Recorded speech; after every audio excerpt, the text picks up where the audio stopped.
Admirals versus commanders are so close. The Yonko commanders are some of the most powerful pirates in the world of One Piece. Although each commander has their unique skills and strength, the idea that they can beat the admirals of the Navy is a heated debate among fans. Let's analyze it case by case. I'll put everyone in a fight with Akainu to measure the strength of each of them, since Akainu is the strongest admiral. Let's start with Marco. Facing Akainu, the current Navy Fleet Admiral, is an extremely difficult task for any character. In the One Piece universe, Akainu is known for being one of the most powerful and ruthless characters, possessing the ability of the Devil Fruit Magu Magu no Mi, which gives him the power to manipulate and transform himself into magma. Superior regeneration. Marco possesses the ability of Tori Tori no Mi, model, Phoenix, which allows him to regenerate from virtually any damage. This ability has already been shown several times in the battle, against Kizaru in Marineford and against King in Wano. His regeneration would be crucial against Akainu's devastating magma. Although Marco's regeneration has limits, it could still allow him to hold out longer than most opponents. Speed and mobility. Marco is extremely fast and can fly, giving him a significant mobility advantage. He could use this speed to avoid direct attacks from Akainu and attack from more favorable angles, wearing Akainu down over time, thus opening several victories for the Marco, as he would also win in terms of speed. Combat experience against admirals. Marco has faced several admirals during the Marineford War, including Akainu. Although he was unable to defeat Akainu on that occasion, he has shown himself capable of fighting on equal terms with other admirals such as Kizaru and Akiji.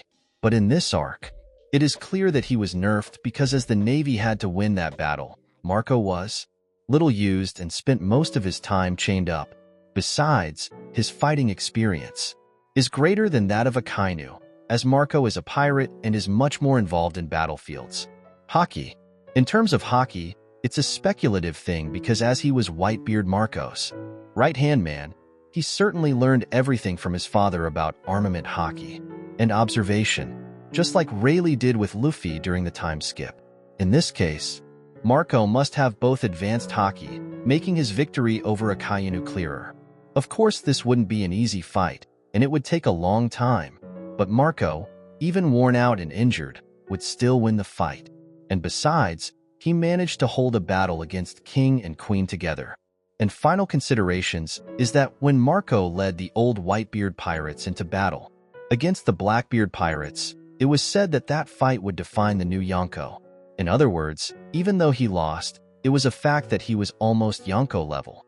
And if you insist on saying that Marco is weaker, it makes no sense for Whitebeard to go to that war to rescue Ace if not even his strongest son can even defeat the admirals. Ben Beckman, the first mate of the Red Hair Pirates and Shanks' right-hand man, is widely considered one of the most powerful and intelligent pirates in the world of One Piece. Although his full strength has not yet been completely revealed in the series, he is clearly a formidable opponent. Advanced hockey. It is widely believed that Ben Beckman possesses an extremely high level of hockey, likely in all of its types: armament hockey, observation hockey, and possibly Conqueror's hockey.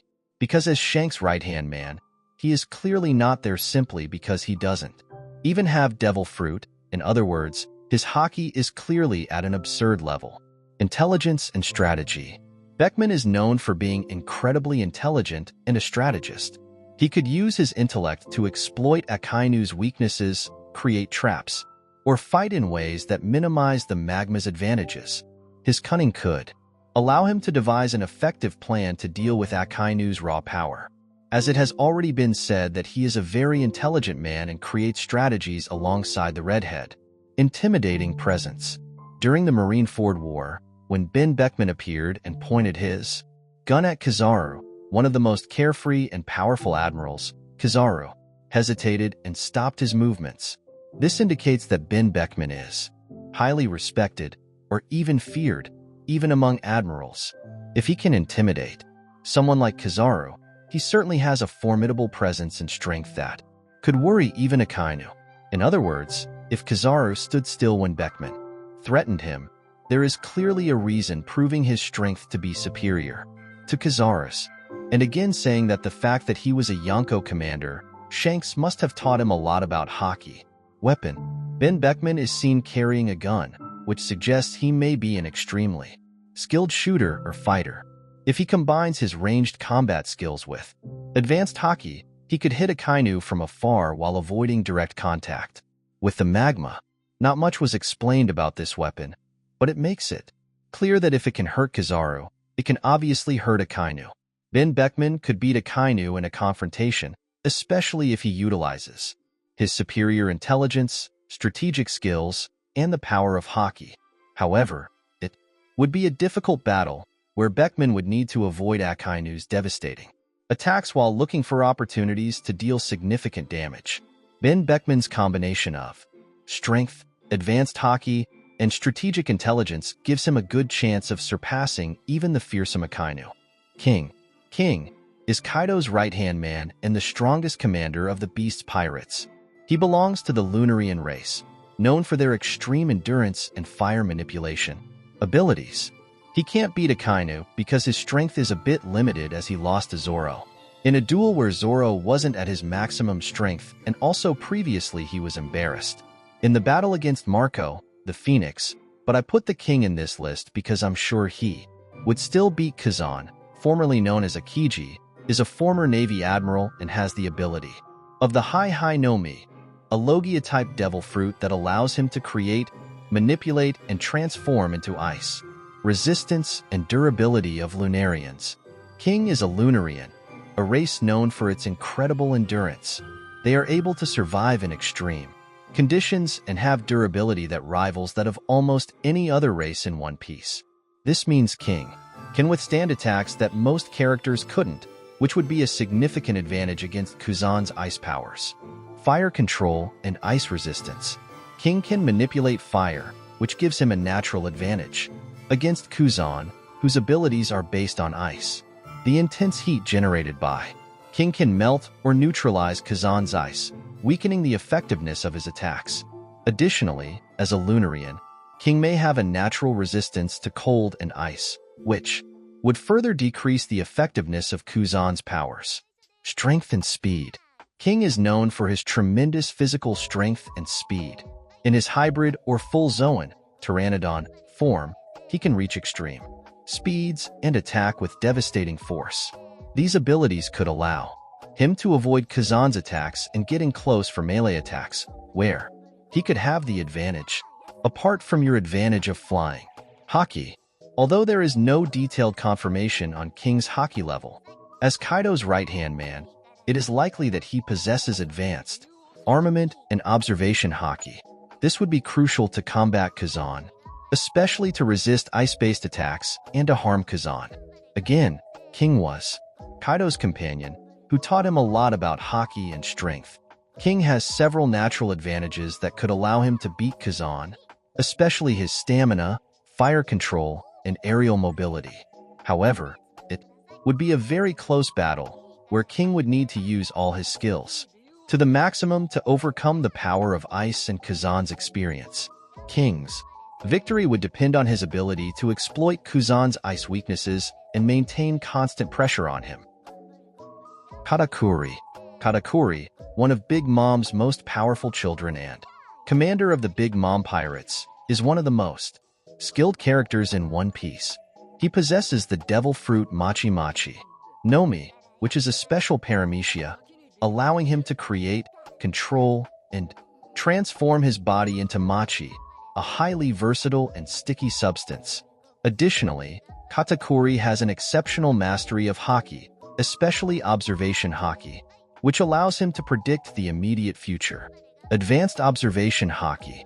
Katakuri has such developed observation hockey that he can see a little into the future. This gives him a crucial advantage in combat, as he can predict and avoid Akainu's devastating attacks before they happen. This ability would be particularly useful against Akainu's magma, allowing Katakuri to dodge deadly attacks that could seriously injure other combatants. Feats. I'm going to jump to his feats that show why he could beat a county. The fact that he manages to make use of 100% of his fruit is incredible. And the main fact is that Katakuri in the fight against Luffy demonstrated a lot of strength and discipline, and he only lost that fight because he stuck his own weapon in his belly as a form of justice against what had happened to Luffy because of his sister, thus demonstrating that he was stronger. The fact that he is Big Mom's son demonstrates that Katakuri also has great advanced weaponry haki, and also, as already shown in the anime, he has Conqueror's haki, basically declaring his victory.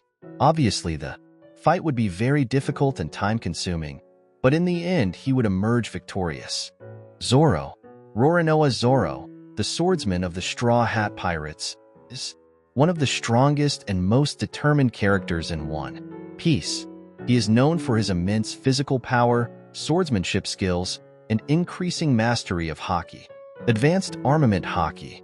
Zoro possesses extremely powerful armament haki, which he can channel into his swords to perform devastating attacks.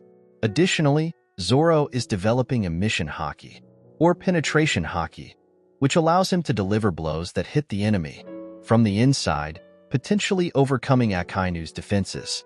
Along with that, one of his swords is the late Odin's Emma. Swordsmanship skills and powerful techniques. Zoro is known for his monstrous physical strength and extraordinary endurance. He is able to withstand an impressive amount of pain and continue fighting, as seen during his fight against Bartholomew Kuma in Thriller Bark. This resistance would be essential in a battle against Akainu, where the ability to withstand magma attacks could make the difference between victory and defeat. Zoro is one of the best swordsmen in the world, and he has a wide range of powerful techniques that he can use in combat, with legendary swords like Enma, which requires precise control of haki. Zoro can perform incredibly powerful attacks. Techniques like Sanzen Sekai, 3000 Worlds, or Shirshir Sunsun, Lion Song, could be devastating against Akainu, especially if channeled with the Conqueror's haki. I'm not going to include Mihawk because he's already Yonko level because he's the greatest swordsman today. That is, there's not much discussion about it. I hope you like the video, guys. Subscribe and leave a like. It helps a lot. And share this video with that friend who thinks the first commanders are weak. Thanks, guys.